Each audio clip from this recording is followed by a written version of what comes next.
जनताले चाहे भने यहाँ भतेर लाग्छ। त्यो लागेको दिन चाहिँ सबैलाई खबर गर्नु होला। अरू पार्टीका झोलेहरू पनि आउँछन् क्या खानकै लागि भयो भने। 25 लाख नागरिकहरूको आज उपस्थिति भयो। 25 लाख ऐसे कुछ ज्यादा नहीं हो गया? 25 लाख 16 लाख दर्शक को दिखाओ, खचम खच भरे हुए हैं। कैमरामैन जल्दी फोकस करो। ओए बहन सामने आओ, कैमरामैन के सामने रहो तुम लोग। आजको यो र्याली देखेर अवश्य पनि यो गणतन्त्रको गाँड त हल्लियो होला। हो हल्लायो होला। यही हल्ला चाहिँ यही हल्ला चाहिँ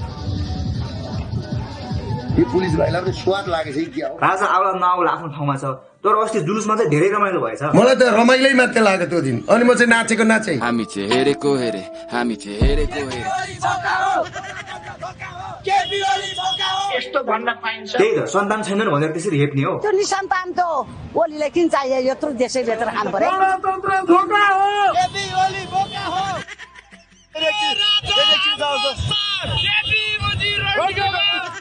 अश्लील असभ्य गाली गलौज त्यो जुलुस पूर्व राजाको स्वागत गर्न गएको थियो कि मलाई गाली गर्न गएको थियो? राम्रो काम गरेको थियो भनेदेखि आई लभ यु भनिहाल्थे। राजा ल्याएर नि खासिने केही होइन। जलवा है हमारा। राजावादीहरूको भिडमा गएर राजा ल्याएर नि केही ख्यासिन्न अरे। त्यो हेलमेट नलाएको भए टाउको फुट्ने गरी हान्थ्यो होला।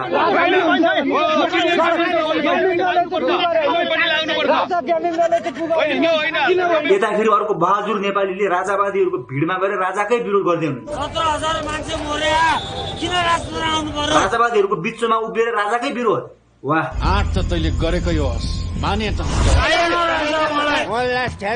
गर्यो राजाले भन्नु पहिला। यो भाइले बहुत डिस्टर्ब गर्यो। राजावादी यो भाइलाई तपाईँको कुरा छ भने आउनुहोस् त यहाँ राख्नुहोस् त। जिन्दाबाद।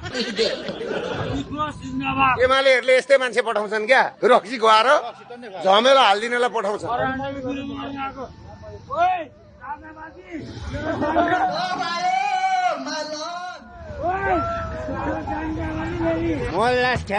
बाउलाउ रे मेरो बाउलाउ रे। छोरा चाउरे के गरेको यो रक्सी खाएर? बिहानदेखि आन्दोलन हिँडिरहेको छु म।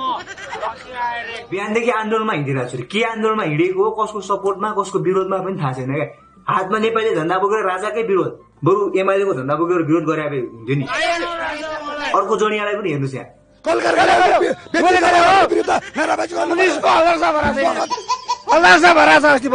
पुलिसको हल्दार भराइरहेको प्रहरी खोज्न आउनु भयो कि राजाको स्वागतको लागि आउनु? म राजा स्वागतमा। मान्छे हरायो भने पुलिसले खोज्छ, यहाँ त उल्टै पुलिसलाई पो खोज्दै हुनुहुन्छ त। को यार उहाँ? वरिष्ठ हो यहाँको म्याटोक्ने। अरू वरिष्ठहरूको कुरा पनि सुन्नुहोस् यहाँ के भन्दै हुनुहुन्छ। राजा चाहिएन अहिलेलाई। राजा आऊ के म पनि शहीद बन्ने बन्ने त मर रन्डीको छोरा राजाको लागि गोली खाने ठ्याक्कै लाडो खा। यस्तो हुन्छ? देश विकास गर्नु पर्ने।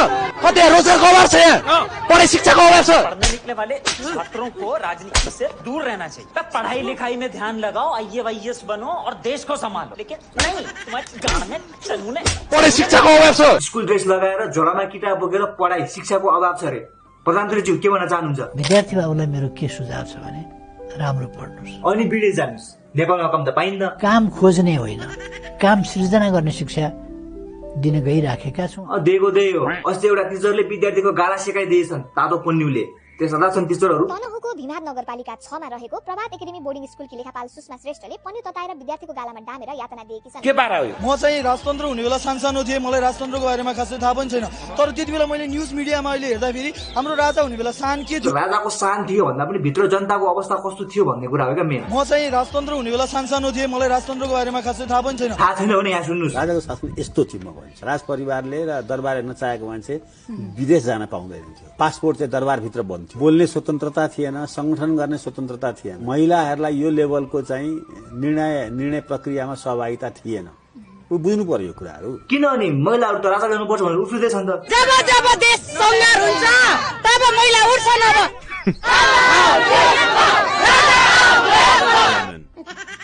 15 वर्षमा के बनाइदिनु भयो त? कुन कुन ठाउँ बेच्नु भएको छ? खोला नाला सबै बेचिसके। यो पारी चाहिँ छैन है। हाम्रो नेपाल भन्नु बाबु हजुरले सबै पहिला नेपाल हाम्रो सरकारले बेच्यो क्या।